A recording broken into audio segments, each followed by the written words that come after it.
الحمدللہ رب العالمین والصلاة والسلام علی سید المرسلین اما بعد فاعوذ باللہ من الشیطان الرجیم بسم اللہ الرحمن الرحیم۔ ناظرین کرام، میں آپ جب کی خدمت میں ماہنامہ فیضان مدینہ سے ایک ایمان افروز تحریر کے بارے میں کچھ معروضات پیش کروں گا، اور یہ جو ہے نا ماہنامہ فیضان مدینہ میں بچوں کو اپنے ساتھ کھانا کھلائیے کے عنوان سے والدین کے نام ایک پیغام دیا گیا ہے۔ اس میں کافی حکمتیں، تو میں آپ کی خدمت میں اس کے بارے میں کچھ عرض کرتا ہوں۔ حضرت سیدنا عمر بن ابی سلمہ رضی اللہ تعالیٰ عنہ فرماتے ہیں، میں بچپن میں نبی اکرم رسول محتشم صلی اللہ تعالی وسلم کی پرورش میں تھا۔ کھانا کھاتے وقت میرا ہاتھ پیالے میں گھومتا تھا، یعنی ہر طرف سے میں کھانا کھاتا، کبھی اس طرف کبھی اس طرف ہاتھ مارتا۔ تو ارشاد فرمایا، اے لڑکے بسم اللہ پڑھو اور سیدھے ہاتھ سے اپنے سامنے سے کھاؤ، اس کے بعد سے میں اسی طرح کھاتا ہوں۔ تو اے عاشقان رسول، ہمیں بھی چاہیے کہ اپنے بچوں کو اپنے ساتھ کھانا کھلائیں، اور کھانے کے دوران بچوں کو سنتیں سکھانے کا سلسلہ بھی رکھیں۔ انشاءاللہ اس کی برکت سے ان کی مدنی تربیت ہوتی رہے گی۔ مختلف تحقیقات یعنی ریسرچز کے سے انکشاف ہوا ہے کہ اپنے والدین کے ساتھ کھانا کھانے والے بچے دیگر بچوں کے مقابلے میں زیادہ صحت مند رہتے ہیں۔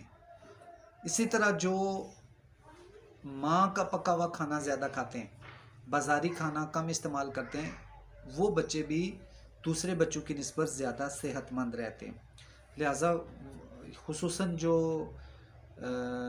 مائیں ہیں، ان کی خدمات میں یہ عرض ہے کہ آپ لازمی طور پر اپنے ہاتھ سے پکا ہوا کھانا اپنے بچوں کو کھلائیں، کیونکہ جو بازار کا پکا ہوا کھانا ہوتا ہے مہنگا تو ہے ہی ہے، اس میں جذبہ تجارت شامل ہوتا ہے، اور جو والدہ پکائیں گی یا بہنیں وغیرہ پکائیں گی گھر میں کھانا، جو اس میں جذبہ تجارت شامل نہیں ہوتا بلکہ جذبہ محبت شامل ہوتا ہے۔ تو روحانی طور پر بھی اور جو ہے نا وہ فائنینشلی بھی گھر کے پکے ہوئے کھانے میں برکت زیادہ ہوتی ہے۔ ماہرین کا یہ بھی کہنا ہے کہ بچے اگر 6 سال کی عمر سے والدین کے ساتھ کھانا کھائیں تو اس کے مثبت یعنی پازیٹیو اثرات مرتب ہونا شروع ہو جاتے ہیں۔ اس سلسلے میں چند مدنی پھول عرض کرتا ہوں بچوں کو اپنے ساتھ کھانا کھلانے کے تعلق سے۔ بچوں سمیت گھر کے تمام افراد دسترخوان پر بیٹھ کر کھانا کھائیں۔ دسترخوان پر بیٹھ کر کھانا سنت انبیاء ہے۔ دسترخوان پر بچے کو اپنے قریب بٹھائیں تاکہ اسے حسب ضرورت روٹی پانی وغیرہ دے سکیں۔ بچوں کو ابتدا ہی سے سنت کے مطابق بیٹھ کر کھانے کی تلقین کریں۔ خود اس سنت پر عمل کریں گے تو انشاءاللہ بچے بھی آپ کی نقل کرتے ہوئے ایسا ہی کریں گے۔ کھانے کے دوران بچوں کو حسب موقع سنتیں اور آداب بھی بتاتے جائیں۔ کھانے کے ذرے دسترخوان پر گریں تو اٹھا کر کھا لیں، اور بچوں کو بھی اس کی ترغیب دلائیں۔ اس طرح رزق کی عزت ہوگی۔ جو رزق کی عزت کرتا ہے، حدیث پاک میں اس کے بارے میں مضمون ہے کہ جو دسترخوان پہ گرا ہوا لقمہ اٹھا کر کھا لیتا ہے تو اللہ تعالیٰ اس کی بخشش فرما دیتا ہے۔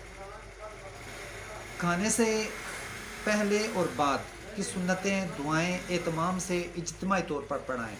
بسم اللہ پڑھنے سے اور دعائیں پڑھنے سے خصوصی برکات کا حصول ہوتا ہے، اور شیطان کی جو ہے نا وہ عمل جو دخل ہوتا ہے یا اس کی شرکت ہوتی ہے کھانے میں، وہ ختم ہو جاتی ہے۔ اور اگر بھول جائیں تو یاد آنے پر بسم اللہ اولہ و آخرہ پڑھ لیں۔ یہ دعائیں بچوں کو یاد کروا کر ان سے پڑھوائیں، اور ان کے لیے ان کے حوصلہ افزائی، انعام وغیرہ کی بھی ترکیب بنائیں۔ جو بچہ دعا پڑھا سکے تو اس کو لازمی طور پر انعام دیں۔ بچہ اگر الٹے ہاتھ سے کھائے یا پیے تو اچھے انداز میں اس کی اصلاح کریں، اور بتائیں کہ الٹے ہاتھ سے کھانا پینا شیطان کا طریقہ ہے، اور سیدھے ہاتھ سے کھانا سنت مبارکہ ہے۔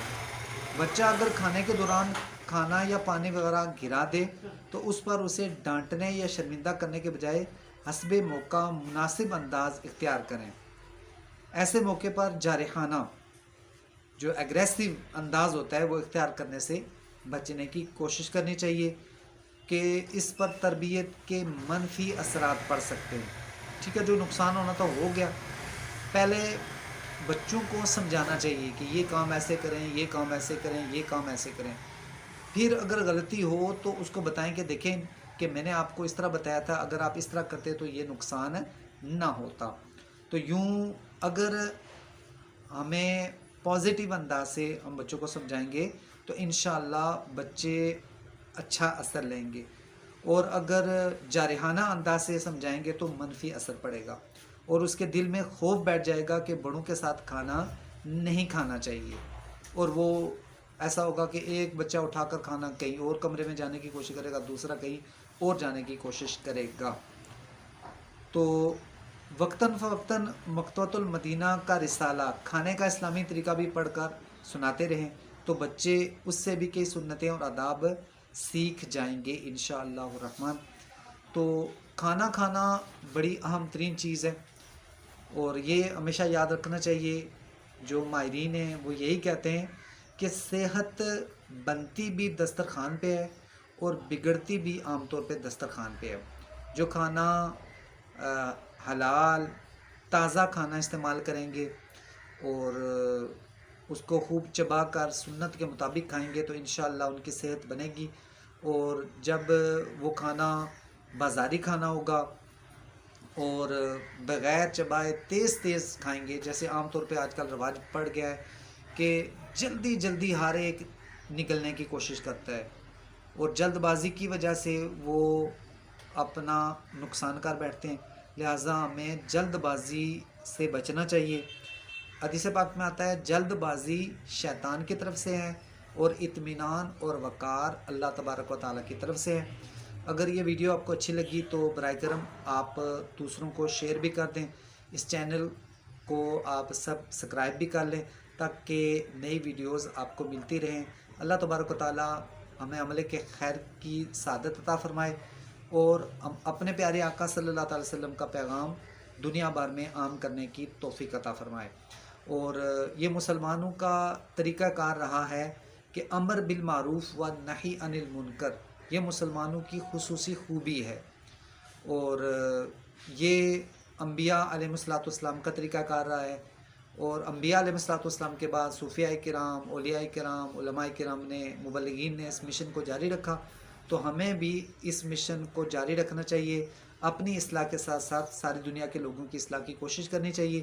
اور ڈیجیٹل جو مختلف ذرائع ہیں، یہ نیا ظاہر دور ہے، تو موبائل انٹرنیٹ جو سورسز ہیں اس کے ذریعے نہ جانے دنیا کے کس کس کونے میں ہمارا پیغام پہنچ سکتا ہے.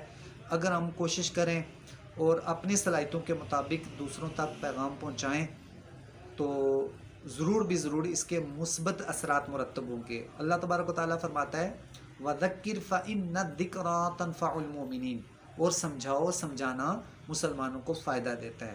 تو ہمیں حسن ظن رکھنا چاہیے اور اپنے مسلمان بھائیوں کی اصلاح کے لیے ضرور بھی ضرور کوشش کرنی چاہیے. اللہ تبارک و تعالیٰ ہمیں عمل خیر کی توفیق عطا فرمائے. وآخر دعوانا ان الحمد للہ رب العالمین.